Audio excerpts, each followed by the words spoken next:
최근 부동산 시장에서 많은 사람들이 긴장하는 소식이 전해졌습니다. 아직 최종 확정된 정책은 아니지만 정부가 종합부동산세 공정시장가액 비율을 현행 60%에서 80%로 올리는 방안을 검토하고 있다는 분석이 나오면서 집을 가진 사람들의 관심이 집중되고 있습니다. 특히 이번 변화는 단순히 다주택자만의 문제가 아니라 서울과 수도권에서 실거주, 목적으로 집 한 채를 보유한 사람들에게도 영향을 줄 수 있다는 전망이 나오고 있어 더욱 주목받고 있습니다. 그렇다면 이번에 거론되는 공정시장가액 비율 인상이 왜 이렇게 큰 이슈가 되고 있는 것일까요? 그리고 실제로 세금은 얼마나 늘어나게 되는 걸까요? 국회 국토교통위원회 소속 이종욱 국민의힘 의원이 국회 예산정책처에 의뢰한 자료에 따르면 올해 공정시장가액 비율을 현재와 같은 60%로 유지할 경우 주택분 보유세는 약 8조 6,995억 원으로 추산됐습니다. 하지만 이 비율을 80%로 인상하면 보유세는 약 10조 658억 원으로 늘어나게 됩니다. 금액으로는 약 1조 3,663억 원이 증가하는 것으로 현재보다 15.7% 높은 수준입니다. 만약 과거 문재인 정부 당시 적용됐던 95% 수준까지 다시 올라간다면 보유세는 약 10조 7,726억 원으로 증가해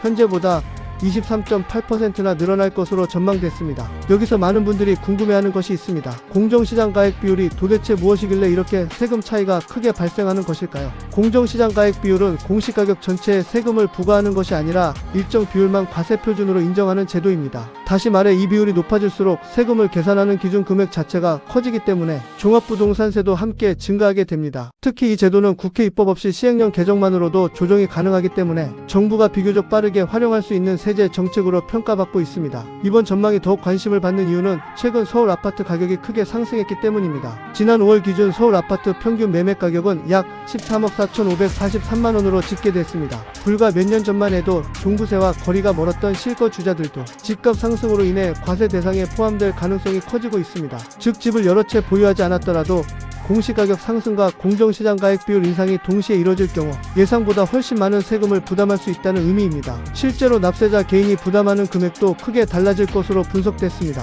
2024년 종부세 과세 인원인 약 45만 5천 명을 기준으로 계산하면 현재 1인당 평균 주택분 종부세는 약 324만 원 수준입니다. 하지만 공정시장가액 비율이 80%로 인상되면 평균 부담은 약 624만 원으로 거의 2배 가까이 늘어납니다. 95%까지 높아질 경우에는 평균 780만 원 수준으로 증가하는 것으로 추산됐습니다. 단순 계산만 해도 평균적으로 약 300만 원의 세금을 더 부담하게 되는 셈입니다. 지역별 차이도 상당했습니다. 가장 큰 영향을 받는 곳은 역시 서울입니다. 서울의 주택분 보유세는 현재 약 4조 5,191억 원 수준이지만 공정시장가액 비율을 80%로 올릴 경우 약 5조 4,721억 원으로 21% 이상 증가하는 것으로 나타났습니다. 95%를 적용하면 약 5조 9,595억 원으로 30% 이상 늘어날 것으로 분석됐습니다. 경기도 역시 현재보다 10% 이상 증가할 것으로 예상되면서 수도권 전반의 세 부담이 커질 가능성이 제기되고 있습니다. 이 같은 전망이 나오자 시장에서는 다양한 반응이 이어지고 있습니다. 일부에서는 부동산 시장 안정과 조세, 형평성을 위해 일정 수준의 보유세 강화는 필요하다는 의견을 내놓고 있습니다.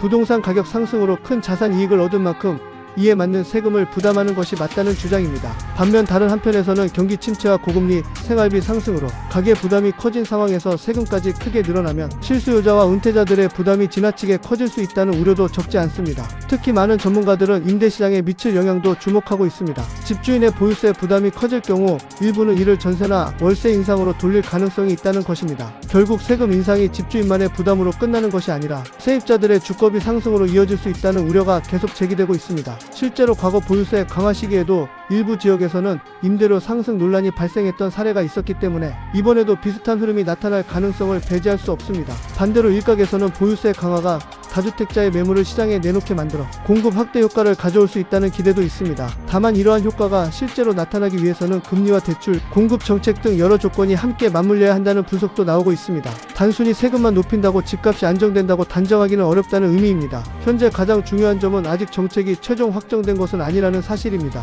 정부는 이달 말 발표 예정인 세제 개편안을 통해 공정시장가액 비율 조정 여부를 공개할 것으로 알려졌습니다. 따라서 지금은 다양한 가능성이 거론되는 단계이며 실제 적용 시기와 인상폭은 정부 발표를 지켜봐야 합니다. 하지만 시장은 이미 정책 변화 가능성만으로도 민감하게 반응하고 있습니다. 부동산 거래를 고민하는 사람들은 물론 집을 보유한 실수요자와 투자자들까지 향후 세금 부담을 계산하며 관망세를 보이고 있는 상황입니다. 앞으로 정부가 보유세 인상과 함께 공급 확대, 실수요자 보호, 세입자 부담 완화 대책까지 함께 내놓을지 여부가 부동산 시장의 중요한 변수가 될 전망입니다. 세금 정책 하나가 집값과 거래량, 전세시장까지 영향을 미칠 수 있는 만큼 앞으로 발표되는 내용을 꼼꼼히 확인하는 것이 무엇보다 중요합니다. 이번 정책 변화가 어떤 방향으로 결정될지, 그리고 우리 생활에는 어떤 영향을 미칠지 계속해서 관심 있게 지켜볼 필요가 있습니다. 앞으로도 빠르게 변하는 경제와 부동산 이슈를 가장 이해하기 쉽게 전해드리겠습니다. 이런 중요한 소식을 놓치고 싶지 않다면 지금 구독과 좋아요를 눌러주시고 다음 영상도 함께 해주시기 바랍니다.